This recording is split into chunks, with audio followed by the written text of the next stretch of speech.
तो भारत माता तो कहीं से दरिद्र नहीं है, फिर देश दरिद्र कैसे हो गया?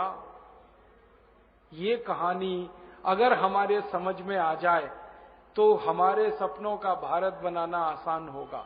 इसलिए ये कहानी मैं सुना रहा हूं आप। कहीं से हम दरिद्र नहीं है, भगवान ने हमें दरिद्र नहीं बनाया, प्रकृति ने हमको दरिद्र नहीं बनाया। हम सब तरफ से दुनिया में किसी भी देश के कंपटीशन में आगे है, उत्पादन हर तरह का गांव में, और उद्योग भी कोई कम नहीं है अब इस देश में। भारत सरकार का सेंसस है जो ये कहता है कि 5 करोड़ 80 लाख उद्योग चल रहे हैं इस समय देश में, 5 करोड़ 80 लाख, और अच्छे चल रहे हैं। सारी दुनिया में मंदी आई लेकिन हमारे उद्योगों में नहीं आई। कुछ तो कारण है। कारण उसका एक है कि हमारे उद्योगों में मेहनत करने वाले जो मजदूर हैं ना, दुनिया में सबसे सस्ते हैं। इतने सस्ते मजदूर पूरी दुनिया में किसी देश में नहीं जो हमारे उद्योगों में हैं। 12-12 घंटे काम कर सकते हैं बिल्कुल थोड़ी सी तनख्वाह पर, जो कोई नहीं करता पूरी दुनिया। अब श्रम बहुत सस्ता, और भगवान का दिया हुआ प्राकृतिक माल बहुत है हमारे पास, कच्चा माल। अब दो चीजें अगर उद्योगों को मिल जाएं, श्रम सस्ता हो, कच्चा माल भरपूर हो, वो सस्ता हो, तो उद्योगों में तो पैदा ही पैदा है। 5 करोड़ 80 लाख उद्योग है, कोई कम नहीं। और इतने उद्योग और इतना खेती, तो व्यापार भी अच्छा है इस देश में, व्यापार में कोई कमी नहीं है। सरकार कहती है कि कम से कम 20 लाख करोड़ का व्यापार हो जाता है साल में इस देश में, अंदर, देश के अंदर, बाहर की बात नहीं कर रहा हूं। तो ये सारा कुछ अच्छा है, उद्योग, व्यापार, खेती, फिर भारत गरीब क्यों? ये तो गंभीर प्रश्न है। और इतना गरीब कि दुनिया में सबसे ज्यादा गरीबी में हमारा नंबर आए। अब ये प्रश्न हमें समझना है। अब हमारे मन में इस प्रश्न को समझने के समय एक बात आती है, क्या भारत की गरीबी हजारों साल की है? हम लोग आपस में चर्चा करते हैं कई बार, जाने अनजाने हम ये कह देते हैं, अरे भारत तो हमेशा से गरीब है। मैं भारत के 2 लोगों का नाम लेके कहूंगा। एक व्यक्ति है इस देश में, उसका नाम है पी चिदंबरम। ये भारत में बहुत लंबे समय तक वित्त मंत्री रहा, और इस व्यक्ति ने इंदौर नाम के शहर में मध्य प्रदेश में एक भाषण दिया था, और मैं उस दिन वहां था। उस भाषण में सामने बैठा था मैं, और चिदंबरम मंच से बोल रहा था। कार्यक्रम क्या था? नई दुनिया नाम का एक अखबार निकलता है इंदौर से।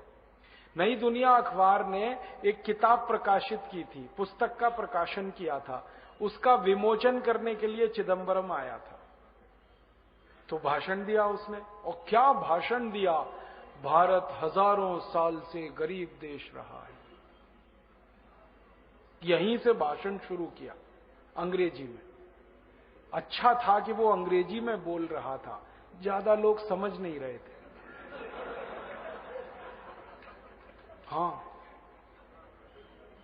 उसने शुरू किया, भारत हजारों साल से गरीब देश रहा, भारत हजारों साल से मुफलिसी का शिकार रहा, ऐसे ऐसे उसने कहना शुरू किया। फिर बीच में कहने लगा, ये तो भला हो अंग्रेजों का जो वो भारत में आए और उन्होंने भारत को थोड़ा बेहतर बना दिया, वरना हम तो अंधेरे में डूबे हुए थे, हमको तो कोई ज्ञान नहीं था, कोई प्रकाश नहीं था, इस देश में तो भयंकर गरीबी ही गरीबी थी। और ये जब वो भाषण दे रहा था तो बार बार पंडित नेहरू को कोट कर रहा था। पंडित नेहरू ने ऐसा कहा, पंडित नेहरू ने वैसा कहा, पंडित नेहरू ने ये कह दिया, उन्होंने वो कह दिया। वो भाषण जैसे ही पूरा हुआ, मुझसे बर्दाश्त नहीं हुआ।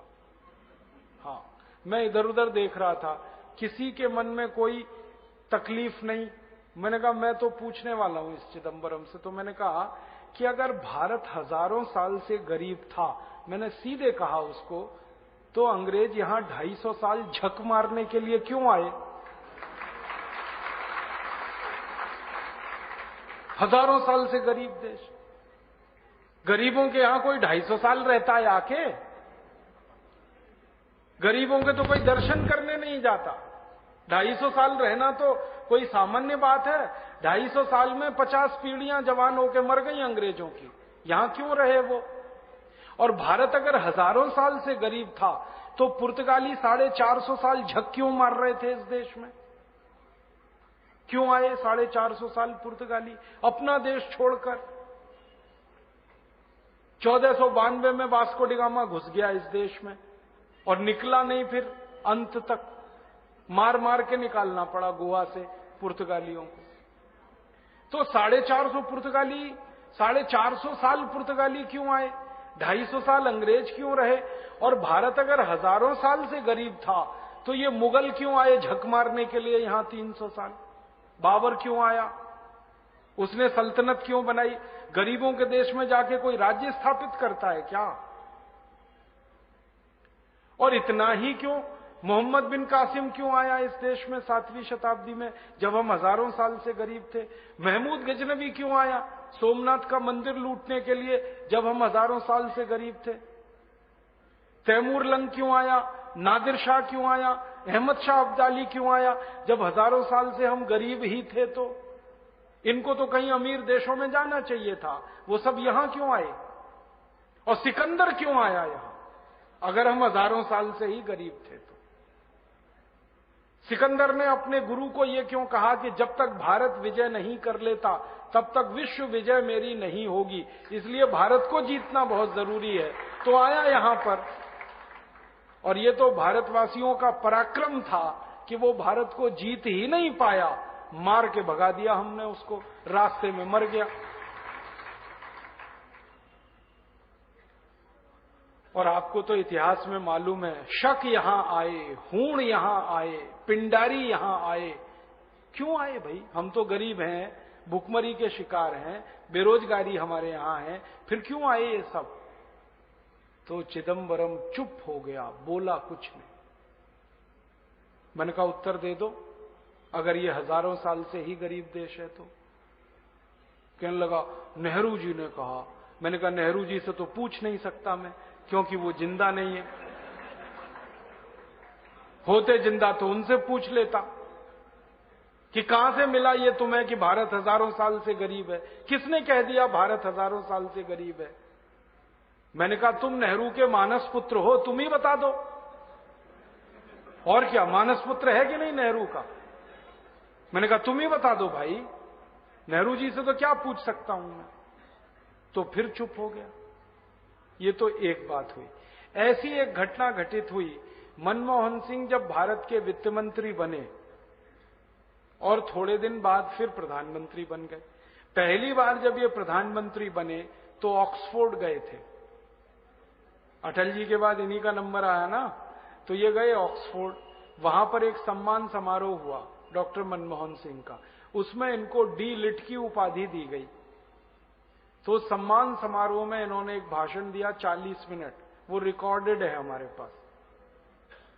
उसमें उन्होंने यही गाना गाया, भारत हजारों साल से गरीब देश है। ये तो अंग्रेज थे जो भारत में आए और उन्होंने भारत को थोड़ा सभ्य बनाया। हम अंग्रेजों के बहुत आभारी हैं जिन्होंने आकर भारत को तकनीकी सिखाई।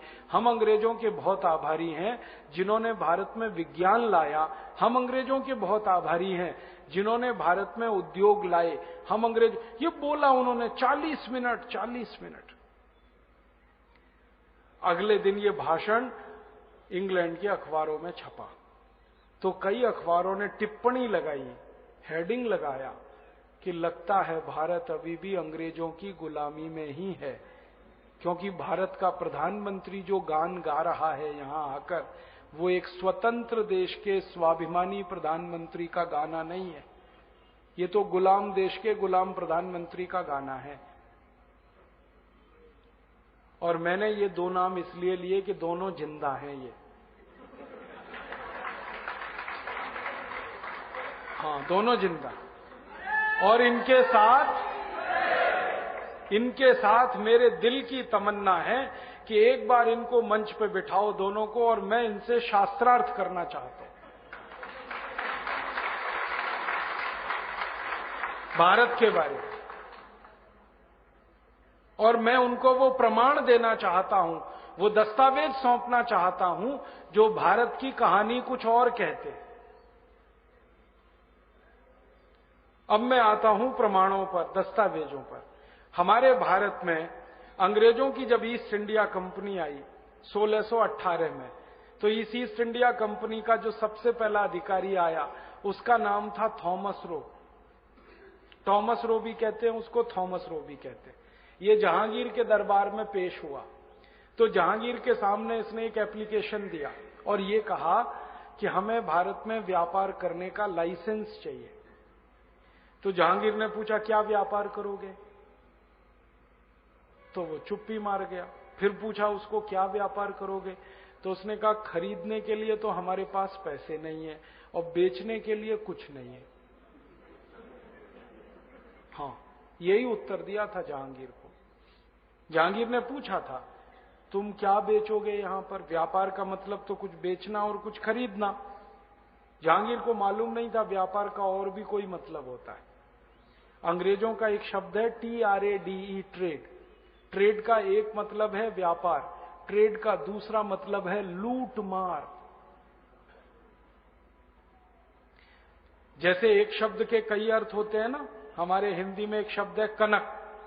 कनक का एक अर्थ है धतूरा, कनक का एक अर्थ है सोना, कनक का एक अर्थ है गेहूं। वैसे ही ट्रेड एक शब्द है अंग्रेजी का, इसका एक मतलब है व्यापार, खरीदना बेचना, और दूसरा मतलब है लूट मार, प्लंडरिंग। आप अंग्रेजी डिक्शनरी पढ़ो, 16वीं सेंचुरी की वेबस्टर डिक्शनरी मैंने ढूंढी तो उसमें ट्रेड के सामने लिखा है प्लंडरिंग, लूट मार। तो ये आया थॉमस रो, तो इसने जहांगीर को कहा कि हम ट्रेड करेंगे, ये नहीं कहा व्यापार करेंगे, ट्रेड करेंगे। जहांगीर को लगा कि कुछ बेचेगा कुछ खरीदेगा। हाँ, और अंग्रेजों का था हम तो लूट मार करेंगे, है ही नहीं हमारे पास कुछ बेचने को और खरीदने को पैसे नहीं। खरीदने को पैसे क्यों नहीं थे, क्योंकि ईस्ट इंडिया कंपनी दिवालिया कंपनी थी, कुछ था ही नहीं उनके पास। मैंने ईस्ट इंडिया कंपनी की पहली मीटिंग की रिपोर्ट निकाली, मिनट्स। पहली मीटिंग हुई इनकी 1599 में। उस मीटिंग में प्रस्ताव हुआ कि ये कंपनी बनेगी और नाम इसका ईस्ट इंडिया रखा जाएगा। क्यों भाई, ये तो अंग्रेजों का नाम नहीं है। ईस्ट इंडिया ये तो भारतीय नाम है, अब अंग्रेज भारतीय नाम क्यों रखेंगे, कुछ तो रहस्य होगा। ईस्ट लंदन क्यों नहीं रखा, east London company, east Yorkshire company क्यों नहीं रखा, या वेस्टमिंस्टर कंपनी क्यों नहीं रखा उसका नाम। वेस्टमिंस्टर तो एक जगह है ना लंदन में बड़ी मशहूर, जहां से उनकी सारी राजनीति चलती है और सारी दुनिया को गुलाम बनाने की साजिशें वहां रची जाती हैं। तो वेस्टमिंस्टर कंपनी क्यों नहीं रखा उसका नाम, ईस्ट इंडिया क्यों। तो उसकी कहानी पता चली कि भारत का जो पूर्वी इलाका है माने बंगाल, इस बंगाल के इलाके से बहुत सारे पानी के जहाज जाते थे व्यापार करने भारत के, और वो जहाज लंदन के नजदीक से गुजरते थे, अफ्रीका जाते थे, लैटिन अमेरिका तक जाते थे भारत के व्यापारी। तो जब पानी के जहाज गुजरते थे लंदन के नजदीक, तो अक्सर ये अंग्रेज उनको लूटा करते थे पानी के जहाजों को, क्योंकि अंग्रेजों का मुख्य व्यवसाय यही था, लूट मार। कारण खेती होती नहीं, और आज से नहीं सैकड़ों साल से नहीं होती। आपको सुनकर हैरानी होगी, अंग्रेजों के देश में खेत जोतने वाला पहला हल 1760 में बना, वो भी भारत के हल की नकल करके। उसके पहले हल ही नहीं था उनके पास। अब जिस देश के किसानों के पास हल ना हो वो खेत में क्या जोत लेंगे, और वैसे भी खेत में कुछ होता नहीं वहां, तो खेती तो थी नहीं, खेती नहीं थी, उद्योग नहीं था। इंग्लैंड का भी वही हाल था जो जर्मनी की कहानी मैंने सुनाई, ये तो पूरे यूरोप का ऐसा ही हाल था। तो उनके यहां कुछ होता नहीं था, तो जिंदगी कैसे कटती थी उनकी। तो समुद्र के रास्ते पर ये इंग्लैंड पड़ता है, ये इनके भगवान ने नसीब में दे दिया, समुद्र के किनारे, और उस रास्ते से सब जहाज जाते हैं। अगर आपको अमेरिका जाना है तो वहां से जाना पड़ेगा, अफ्रीका जाना है तो वहां से गुजरना पड़ेगा, लैटिन अमेरिका जाना है तो वहां से गुजरना पड़ेगा। तो इंग्लैंड का लंदन एक ऐसी जगह पर है जहां से अक्सर पानी के जहाज गुजरते थे व्यापार करने वाले, और दुनिया में सबसे ज्यादा व्यापार करते थे दो देश, एक भारत और एक चीन, और इनके जहाज जाया करते थे अक्सर। तो उन जहाजों को ये अंग्रेज लूटते थे। तो भारत से जो जहाज कलकत्ता वाले इलाके के होते थे, ईस्ट इंडिया वाला पूर्वी भारत का इलाका, वो जहाज भरे हुए होते थे माल से, सोने के सिक्के, चांदी के सिक्के, हीरे जवाहरात, और बहुत प्रचंड माल रहता था। अंग्रेज जब लूटते थे तो बहुत मिलता था उनको, इसलिए उनको लगा कि भारत का जो ईस्ट पार्ट है ये बहुत समृद्धशाली है, यहीं लूटना है हमको, तो नाम रखा ईस्ट इंडिया। ये तो चालाकी अंग्रेजों की हमेशा से है, अंग्रेजों की नहीं, यूरोप के लोगों की। जिस देश में जाओ उसी देश का नाम अपनी कंपनी के साथ लगाओ।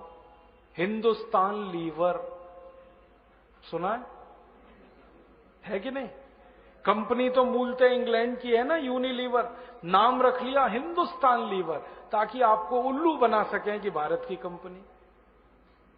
करोड़ों भारतवासियों को मालूम नहीं हिंदुस्तान लीवर विदेशी कंपनी है, पढ़े लिखों को मालूम नहीं। वो तो मुझे तर्क करते हैं, राजीव भाई ये तो भारत की कंपनी है ना, नाम में हिंदुस्तान लगा हुआ है। ऐसी ही कहानी है ईस्ट इंडिया कंपनी। तो भारतवासियों को लगे कि ये भारत की कंपनी, तो आ गए लेके उसको। अब पैसे तो थे नहीं, क्योंकि ये कंपनी दिवालिया थी। जब कंपनी बनी ना, तो मैंने वो मिनट्स देखी इनकी 1599 वाली, उनकी मिनट्स वहां लंदन में रखी है। ईस्ट इंडिया कंपनी का ऑफिस रहा लंदन में, वहां पुराने रिकॉर्ड्स हैं। तो देखा तो इनकी इनिशियल पेड अप कैपिटल 0 थी, 0, पैसे ही नहीं किसी की जेब में, और कंपनी बना ली। तो कैसी कंपनी होगी अंदाजा लगा लो, पैसे तो थे ही नहीं। फिर ये राजा के पास गए और कहा कि हमको लाइसेंस दे दो, हम जाएंगे भारत में। तो राजा ने पूछा गांठ में कुछ है, पैसे वैसे हैं? तो उन्होंने कहा हैं तो नहीं।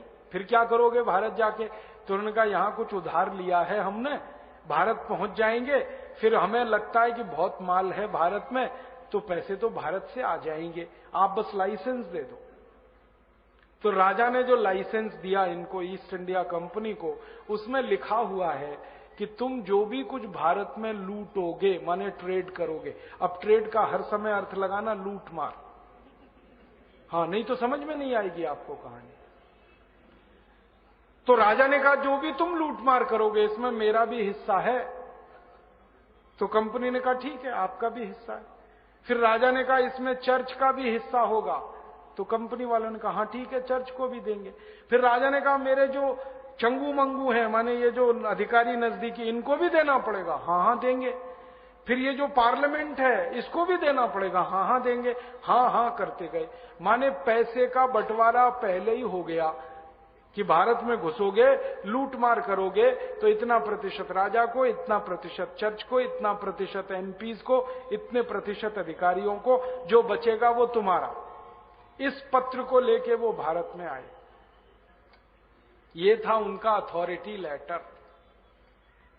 अब घुस गए, जहांगीर के सामने पेश हुआ और कहा कि व्यापार करने का लाइसेंस दे दो। तो जहांगीर समझा ये करेंगे खरीद फरोख्त, और उनके लिए था लूटमार।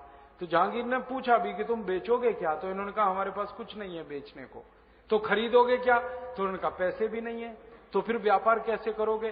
तो थॉमस रो ने जहांगीर को कहा कि देखो, हम भारत से कुछ माल उधारी में लेंगे, उधार, और ले जाके बेचेंगे कहीं, फिर मिलेगा पैसा, उसमें से आपको दे देंगे। अब जहांगीर ऐसा भोला भाला सीधा साधा, लाइसेंस दे दिया उसने। मुगल राजाओं में सबसे ज्यादा भोला और सीधा यही था जहांगीर, दे दिया लाइसेंस।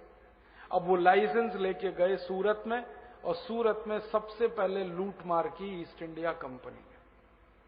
जिस घर को लूटा सूरत में, वो घर अभी भी है, कभी भी जाके देख सकते हैं। सूरत में वो घर है, उस पे नाम अंग्रेजों ने अपना लिख दिया, कूपर विला। पहले वो किसी स्थानीय राजा का महल था, वहां लूटा इन्होंने, और लूट के पैसे आए।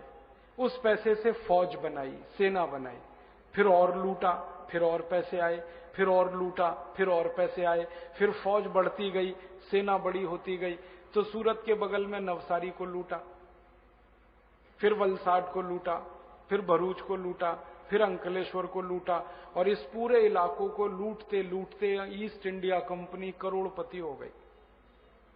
जिनकी गांठ में पैसा नहीं था धेला, उनकी पूंजी हजारों करोड़ पाउंड की हो गई, मात्र 35-40 साल। तो फिर इस कंपनी को लगा कि इस इलाके से कहीं और चलो लूटने, तो फिर पूर्वी भारत में आ गए, कलकत्ता आदि आ गए, वहां लूट मचाई इन्होंने। और लूटने के तरीके क्या थे इनके, ये एक चिट्ठी बनाते थे अंग्रेजी में, और किसी भी करोड़पति भारतवासी के घर में वो चिट्ठी फेंकी जाती थी, और उसमें लिखा जाता था 1 करोड़ स्वर्ण मुद्राएं दे दो, नहीं तो तुम्हारा घर लूटेंगे। अब भारतवासी क्या सोचते थे, अगर घर लूटा तो 10 करोड़ निकल जाएगा, तो 1 करोड़ दे दो भाई। और जो भारतवासियों के पास होता था उन्हीं के घर में चिट्ठी जाती थी। ये उनका तरीका था लूटने का। फिर राजाओं को लूटना शुरू किया उन्होंने, और राजाओं के साथ यही होता था। किसी राजा से 10 करोड़ स्वर्ण मुद्राएं मांगी, किसी से 50 करोड़ मांगी। कुछ राजा थे जो चुपचाप दे दिया करते थे, कुछ राजा थे जो उनसे लड़ाई लड़ा करते थे। दोनों तरह के राजाओं के नाम बताता हूं, तुरंत आपके ध्यान में आएगा। एक राजा थे जीवाजी राव सिंधिया, वो चुपचाप दिया करते थे जितना अंग्रेज मांगते थे। और उन्हीं के पड़ोस में एक रानी थी, महारानी झांसी लक्ष्मीबाई, उसने 1 पैसा नहीं दिया कभी अंग्रेजों। जब जब अंग्रेजों ने चिट्ठी लिखी झांसी रानी को, फाड़ के फेंक दी उसने।